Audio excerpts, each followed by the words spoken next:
Goeiemiddag graad 12's en welkom by les 12. Soos julle nou al weet by hierdie tyd, ek is meneer Ditsiso en vandag gaan ons 'n bietjie kyk na genetiese afstammeling, reg? 'n Ander woord wat ons gewoonlik gebruik in lewenswetenskappe wat gepaard gaan met genetiese afstammeling is die woord van stamboomdiagram.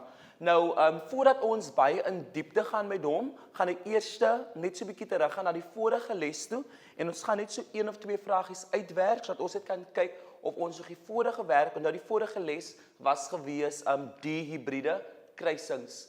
Nou, dit was een van die toepassings daar, en soos ons weet, 'n hybride kruising is 'n genetiese kruising waar ons kyk na 2 verskillende kenmerke, en in hierdie geval het ek vir jou gesê, wanneer jy jou vraag kry, is dit verskriklik belangrik dat jy in jou vraag in al jou antwoorde basies moet kry. So as ons na hierdie vraag kyk, sien ons daar is alleel vir kortvingers, sowel as 'n alleel vir gewone vingers, en dan sien ons ook dat daar is ook 'n alleel vir krulhare, sowel as 'n alleel vir reghede. Maar hulle sê vir hierso krulhare is dan hoofletter H wat beteken hy is dominant, en hulle sê ook vir jou dat aangesien B dominant, normale vingers is dan ook dominant daar. So dit is dan basies wat ons daar uit kan lees. Dan in die vraag sien ons, hulle wys vir ons hier na die ouer paar, so basies het ons daar vir Andrew en vir Susan, en ons kan basies sien Andrew se genotipe, sowel as Susan se genotipe.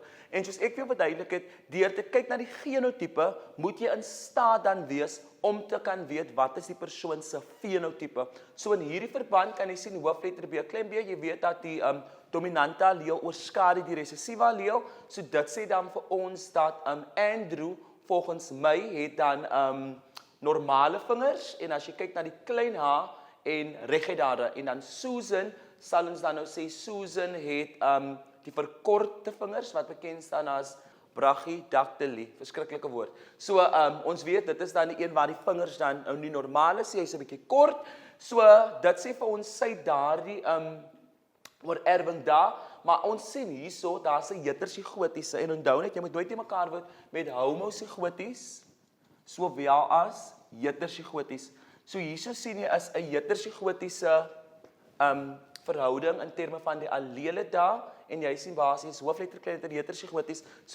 So nou moet jy gaan kyk na die vraag, hoe verskil Andrew en Susan se fenotipe van mekaar? So as hulle praat van verskil, jy sien is 2 punte, nou moet jy dit vir my basies gaan ooreenstel met mekaar. So dit moet jy eintlik vir my sê, Andrew het dit terwyl Susan dit het, Andrew het dit terwyl Susan dit het. So as ons kyk na die verskille, kan ons sê Andrew het byvoorbeeld normale vingers, terwyl Susan basies die verkorting van haar vingers het, en dan kan ons ook sê dat Andrew het byvoorbeeld klein h, reghede, terwyl Susan dan nou krulhare het, en daar kan ons mooi in die antwoord, so alles is in die antwoord, maar onthou as jy nie 'n wetenskaplike terme ken in terme van dominant en resessief, sal jy de mekaar geword het met die vraag se beantwoording. Dan lys al die moontlike genotipes, en hierdie woord weet ons mos is van kardinale belang, gamete, en jou gamete kry jy mos vanaf jou genotipes. So, wie se gamete vra hulle? Lys al die moontlike genotipes van die gamete wat deur Andrew. So ons fokus nie op Susan, ons fokus net op Andrew,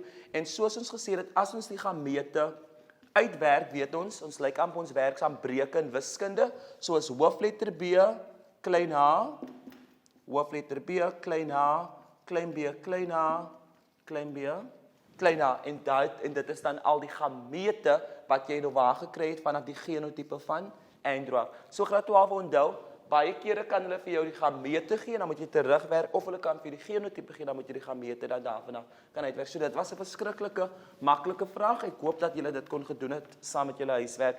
Ek gaan nog so enetjie uitwerk voordat ons oorgaan na vandag se een toe. So baie kere kan hulle vir jou so 'n sketsie ook gee. So in hierdie ding sê ons dat nommer 1, hulle praat hierso dat die styfmeelkorrels kan of lang wees of hulle is rond. Maar die feit dat daar by die lang 'n hoofletter D sê vir ons dat lank is dominant en dat rond is dan resessief. So dit is die een eienskap, reg? So dit is die styfmeelkorrels. So dan die ander een, kyk ons ook na die kleur. Die kleur is of pers of die pers kan wees rooi. En ons sien duidelik daar dat pers is 'n hoofletter. So pers is dominant en rooi is dan resessief. En dan sê hulle dat nou hierdie is plan A kruis met plan B. So kom ons kyk om ons sekere antwoordjies aan kan aflei.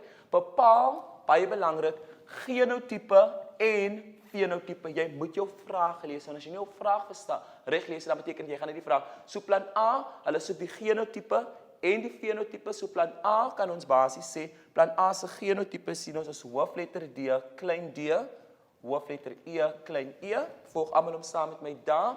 En basies plan B sien ons is klein d, klein d, klein e, klein e. So nou moet jy myself weet vir wat staan die hoofletter D, vir wat staan die klein letter D, en jy weet, hetersigoties, wie gaan ons hier sien?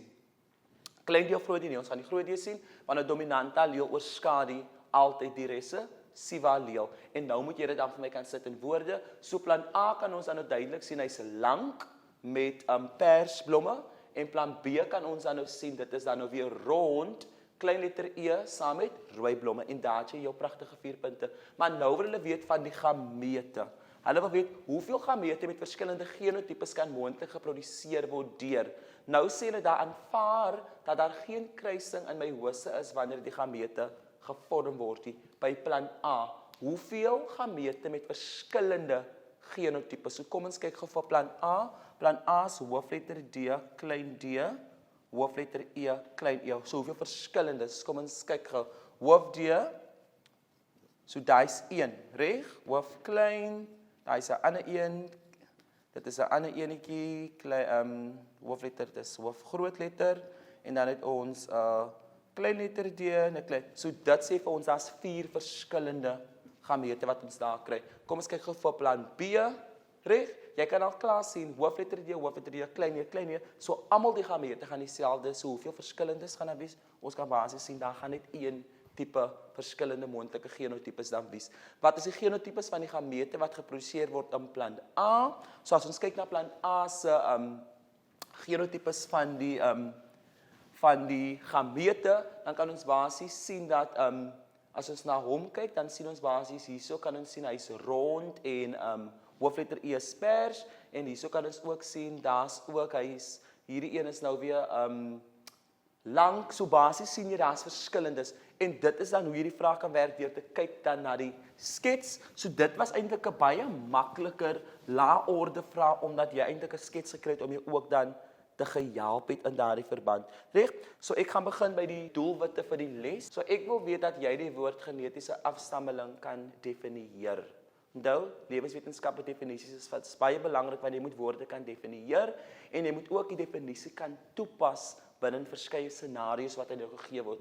Jy moet genetiese stambome kan interpreteer, met ander woorde, as jy sekere dinge sê, moet jy kan weet wat dit beteken, en jy moet ook kan onderskei vir my tussen 'n autosomale, sowel as 'n geslagsgekoppelde oorerwing, deur dit te herlei vanaf 'n genetiese stamboomdiagram af.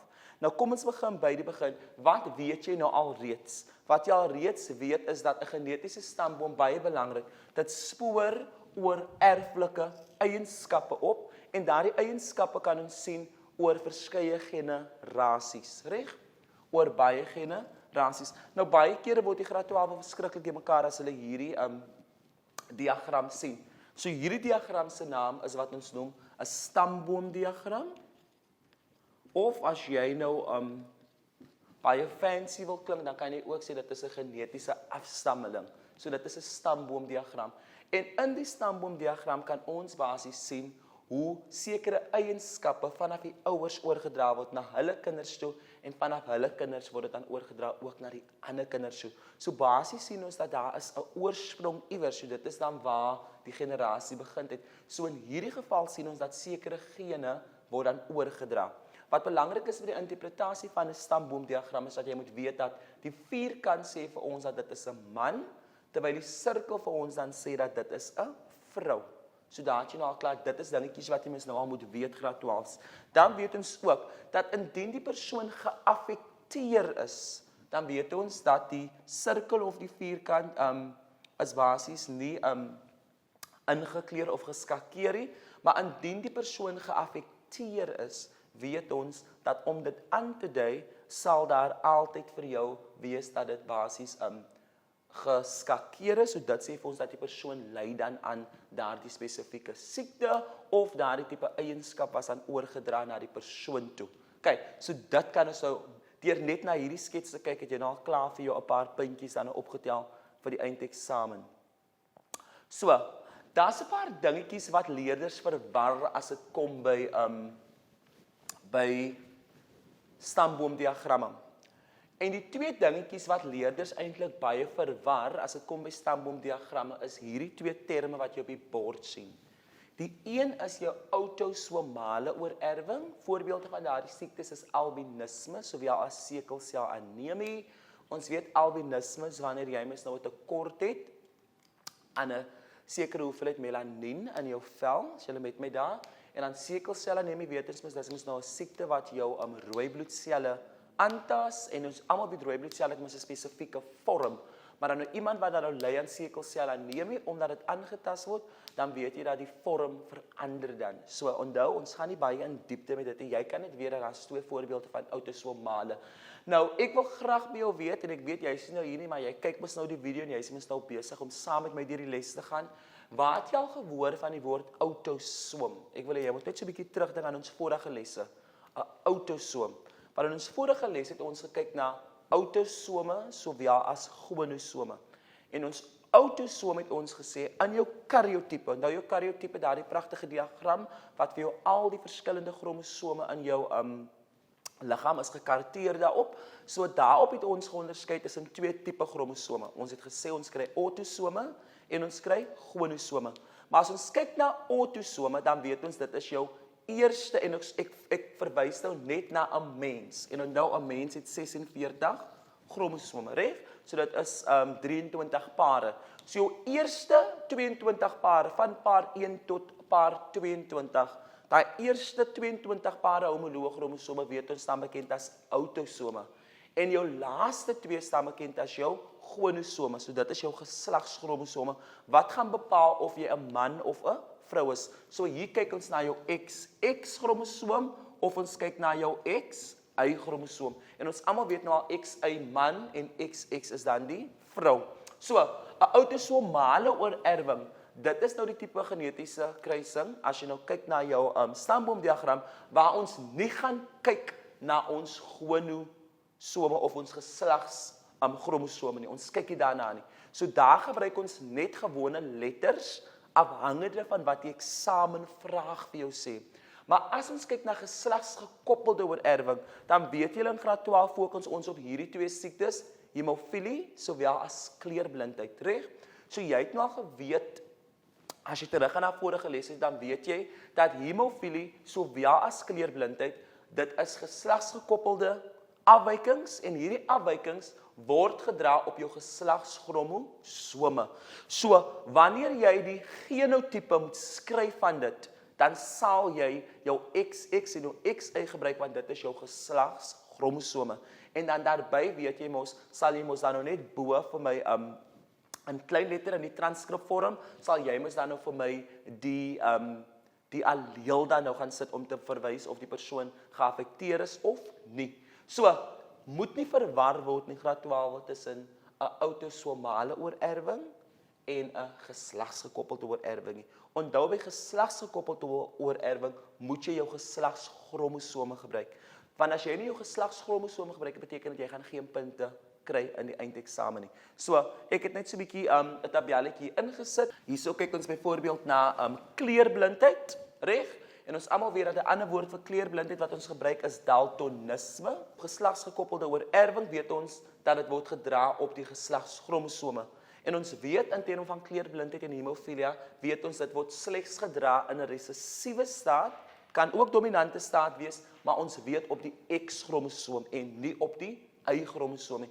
En daar het ons nou gekyk hoekom dit baie kere die geval is dat meer mans die afwyking het as vrouens, omdat 'n man mos slegs 1 X-chromosoom het. So dit beteken hy benodig slegs 1 resessiewe alleel om die afwyking te oorerf, terwyl 'n vrou 2 resessiewe allele het. So indien sy 1 resessiewe allele het, beteken dit sy is totaal en al normaal, maar onthou sy is dan 'n draer van die siekte. So in haar nageslag iewers kan een van haar kinders dit moontlik kry.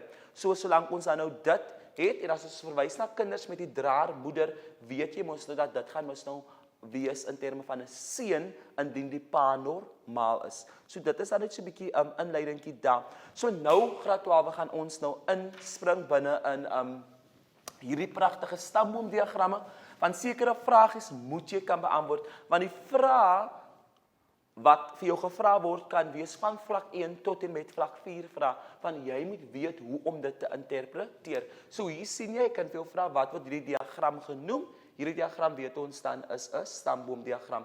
Okay, dis 'n bietjie onduidelik vir dat jy net miskien kan sien wie van die kinders of wie van die nageslag. Hierdie sê ek nie so, hy is nou nie so 'n bietjie duidelik, so ek sal hom net vir jou inkleer.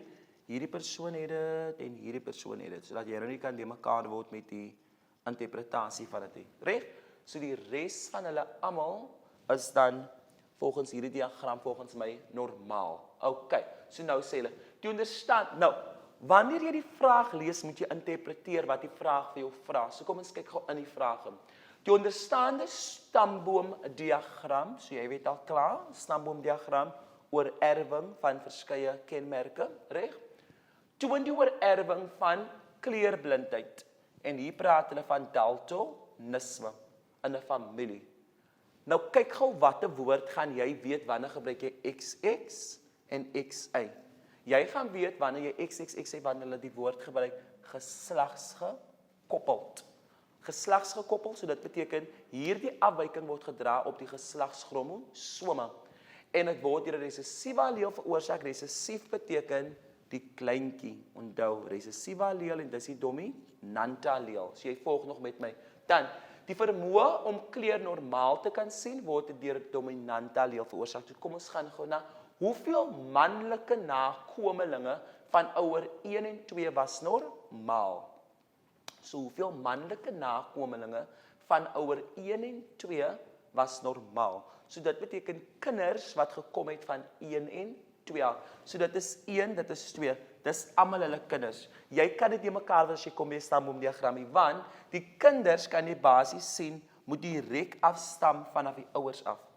Hierdie verbintenis hier sê vir ons dat daar 'n verhouding tussen hierdie individu en hierdie individu. So hierdie individu hier is nie hulle kind nie. Dit moet jy mos nou al weet by hierdie tyd, want jy kan sien dat die feit dat daar 'n lyntjie is wat hulle twee koppel aan mekaar sê vir ons dat hulle twee het dan nou weer kinders, reg? So as hulle twee moes getroud gewees het, sal ons sê dat hierdie persoon hier wat 'n vrou is, sal dan nou wees die skoondogter van ouers 1 en 2.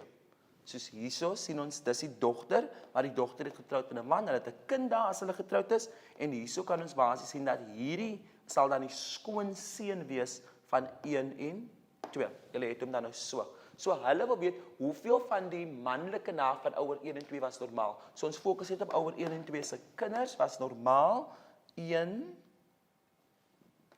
2 was dan normaal. Reg, want hulle is die nakomelinge van ouers 1 en 2. Hy is nie normaal nie. Kan julle hom sien? Want ons kan sien hy is ingekeer. So dit beteken hy het die siekte. So hy is dan kleurblind. Hy het daltonisme. Nou hierdie vraag, watter persentasie? En onthou wanneer ons werk met persentasies, weet ons persentasie, jy weet mos wel klaar 100, reg? So hulle wil by jou weet watter persentasie van die mans in hierdie stamboomdiagram is aangetast. So al die mans in hierdie diagram wil hulle weet watter persentasie is aangetast.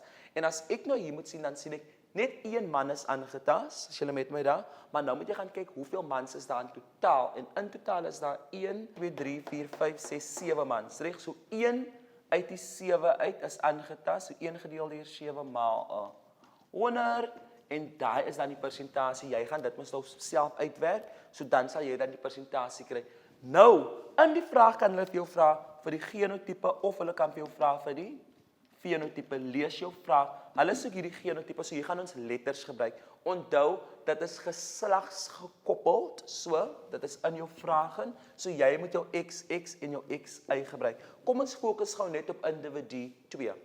So dit is individu 2, dis 'n vrou, wat jy kan sien is 'n sirkel, en ons fokus ook op individu 5, dis ook 'n vrou. So dit is 2 vroue, so jy kan al klaar in jou kop en sê, 'n vrou se geslagschromosome is XX, XX. Maar nou die vraag is, ons moet nou gaan bepaal, wat is die persoon se genotipe, en die genotipe moet jy nou uit die skets uit kry. Nou wat ek gewoonlik vir die graad 12 sê, as jy sukkel met die genotipe van die ouer, kan jy kyk na die kinders sin. Die kinders kan ook vir jou 'n indikasie gee van wat die ouers sin gaan wees. Indien beide ouers absoluut normaal is, wat beteken die ma's ook nie 'n draer het, dan gaan dit vanselfsprekend beteken dat al hulle kinders gaan normaal wees. Dit weet ons, reg? Indien die moeder die siekte het, is dit en die pa's normaal, is dit 'n feit dat al die seuns die siekte gaan hê, want onthou, die seun kry die een X-kromosoom van die ma en die Y-kromosoom van die pa. So indien die ma die geslagsgekoppelde siekte het, beteken dit outomaties dat al die seuns gaan dit hê, want die seun kry sy een X-kromosoom van sy ma af en die Y-kromosoom van sy pa af. Kyk, indien die pa dit het en die ma is absoluut normaal, beteken dit al die dogters gaan ook normaal is, maar die dogters gaan draers wees van die siekte. Maar indien die ma 'n draer is, reg, wat beteken sy 'n dominante en resessiewe alleel, en die kinders is almal en die pa het ook die siekte, is daar moontlik dat som dogters draers gaan wees en ook dat som dogters moontlik die siekte dan gaan oorerf. So in hierdie verband, ons weet wat se genotipe van individu 2. So kom ons kyk gou vir 2. Beide die ouers is normaal, maar daar is 'n seun wat dit het. Julle met my daar. So as beide ouers normaal is, so kom ons kyk gou, die pa sal wees XY en die ma sal wees XX. So die pa is definitief normaal, so as hy normaal is dit hoofletter D, reg? So hy is normaal. Die ma is ook normaal, maar die feit dat een van die seuns die siekte het, sê vir ons dat die ma is 'n draer van die siekte. Reg? So dit beteken daardie een X wat die seun daar gaan kry van die ma af, die resessiewe een en die Y kry mos van sy pa. So dit is daai moontlikheid daar dat hierdie seun dit dan daar geoorerf het. So dit sê vir ons dat baie belangrik, as ek moet kyk na individu 2, sal ek sê individu 2 is normaal, maar sy kan nie heeltemal normaal is nie. Hoekom nie? Want jy kan sien dat een van haar seuns het dit. So dit beteken die ma moet 'n draer wees van die siekte, alhoewel sy normaal is. Maar as ons kyk na individu 5, kom ons gaan gou na individu 5 toe, dis 'n vrou en sy het definitief die siekte. En vir 'n vrou om die siekte te hê, het jy 2 resessiewe allele nodig, maar vir 'n man om die siekte te kry, het jy slegs 1 nodig. En dis hoekom sê ons in 'n populasie is daar meer mans wat die siekte het. Hoekom is daar meer mans? Want 'n man het slegs 1 X-kromosoom. So dit beteken hy benodig slegs 1 X-kromosoom om 1 resessiewe alleel om die siekte te kry. So indien daai 1 alleel indien daai 1 geslagskromosoom die resessiewe alleel kry, beteken dit die man het dit.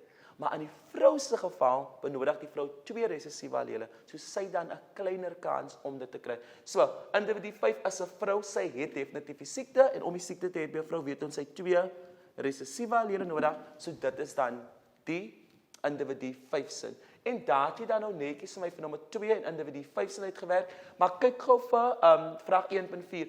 Indien individu 5 met 'n normale man trou, wil hulle weer by jou weet watter persentasie van hul dogters sal die alleel dra vir kleurblindheid, maar sal nie kleurblind wees nie. Nou kyk gou baie mooi. Kyk in jou vraag, indien individu 5, daar's individu 5, so individu 5, wat ek kom gou net mooi af hierso.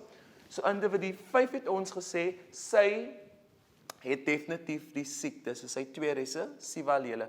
Maar sy trou met 'n man, wat ons gesien, indien individu 5 met 'n normale man trou. So 'n normale man lyk dan so, reg? So dit is 'n dominante alleel, so hy het definitief nie die siekte nie.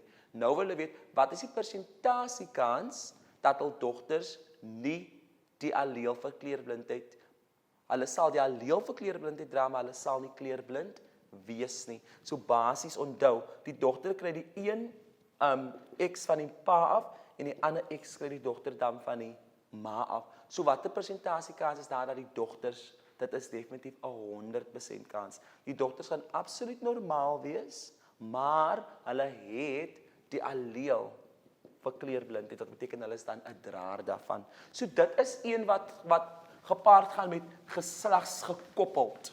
So in geslagsgekoppelde oorerwing graad 12 gebruik ons geslagschromosome. So dit is dan vir my baie belangrik daar.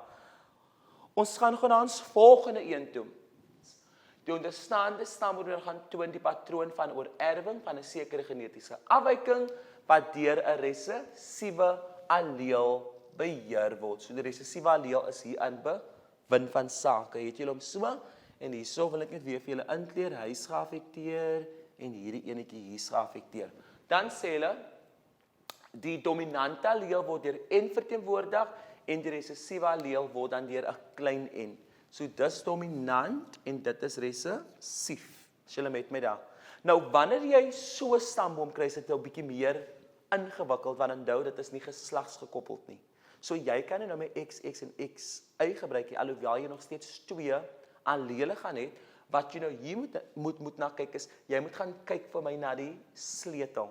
En graad 12s, julle gaan baie gelukkig wees einde van die jaar indien die sleutel nog vir jou sê wat dit beteken. Want jy moet weet wat die sleutel vir jou beteken. Sirkelvrou en dan weet ons dan dat die 4 kan beteken 'n man. So in hierdie geval sê ons dat ek kleer hom net vir jou in want hy's 'n bietjie nou nie so duidelik nie. So dit is dan so wanneer jy aangetas is, dan so as ons moet kyk na hierdie stamboomdiagram, sal ek vir vra hoeveel mense is in hierdie hele stamboomdiagram, dan gaan jy vir my sê daar is basies 6 mense. Die ouer paar met hulle 4 kinders. Is julle met my daar?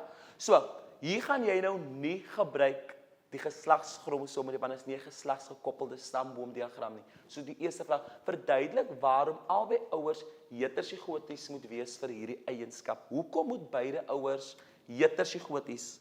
Hoekom moet beide ouers so lyk? So nou is dit vir jou 'n moeilike vraag. Hoekom moet beide ouers heterosigoties wees?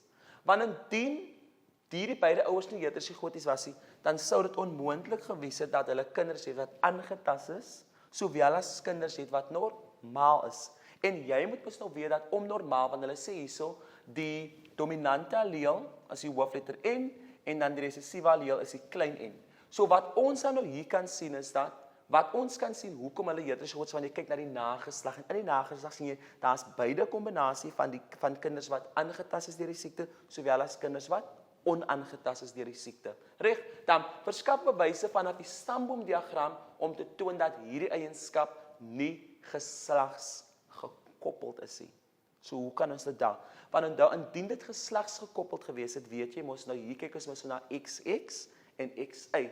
En indien dit dan nog geslagsgekoppeld gewees het, dan sou die proporsie in terme van die hoeveelheid seuns en hoeveelheid dogters wat dit kry sou heeltemal verskil het, want onthou ons sê dat geslagsgekoppelde siektes word meer oorgeerf deur mans omdat mans slegs 1 X-kromosoom bevat. Kyk, so dit is 'n gewone stamboomdiagram en die interpretasie daar rondom hom. Kyk, hier is so nog enetjie, dis ook 'n gewone stamboomdiagram. As jy in hom gaan lees, sal jy sien by jou vragies, nêrens praat hulle van geslagsgekoppeld nie, so dit word nie gedra op jou XX en jou XY kromosoom nie. Weereens, hulle kan vir jou vra hoeveel familielede het kuiltjies, voordat jy dit lees gaan kyk wat sê is kuiltjies dominant, is kuiltjies resessief, en dan daarvan af, dan kan hulle vir jou vra wat is die familieverwantskap. Hulle sê tussen individu 12 en individu 2, so daar's individu 2 en hier's individu 12. So dit is die ouers, hulle het kinders gehad en hulle kinders het kinders gehad. So basies sal ek sê individu 12 is individu 2 se kleinkind. Want dit is die ma, kinders se kinders. So basies individu 12 is individu 2 se kleinkind. En dan, wanneer jy jou genotipes dan nog gaat neerskryf graad 12, is dit belangrik dat jy dit so neerskryf sonder jou geslagskromosoome, want jy gebruik nie XX en XY by 'n gewone stamboomdiagram nie. Kom, so ek is klaar met my lesse vandag.